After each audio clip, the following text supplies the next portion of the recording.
समृद्धीचा महामंत्र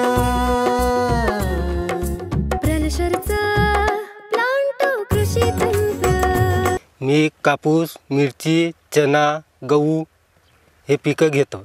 4-5 वर्षाच्या आधी मला 7-8 क्विंटल एकरी होत। 3-4 वर्ष झाले मीनं पॅन्टो वापर केला होता कापसावर। 14, 15, 16 एकरी असा कापूस होत राहील। मागच्या वर्षी मीनं 1 एकर कापूस लावला होता। मीनं पॅन्टो दाणेदार, आडनेत, पिस्टीम हे वापर केला होता कापसावर। गेल्या वर्षी खालचे बोंड सळून गेले होते, पण मीनं पॅन्टोचा वापर केला। माझे बोंड काही खराब झाले नव्हते खालचे। मले एकरी 18 क्विंटल कापूस झाला। बाकी लोकायले एकरी 12 क्विंटल होय। मले 6 क्विंटल 7 क्विंटल शिवाई झाला। 50-60 हजार रुपये शिवाई झाले।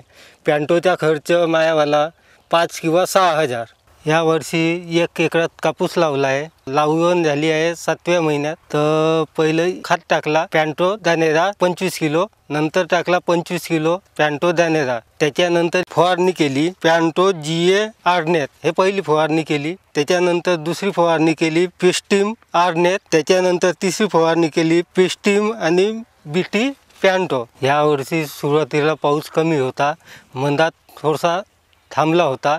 त्याच्यानंतर अजून वाढला होता थोडासा।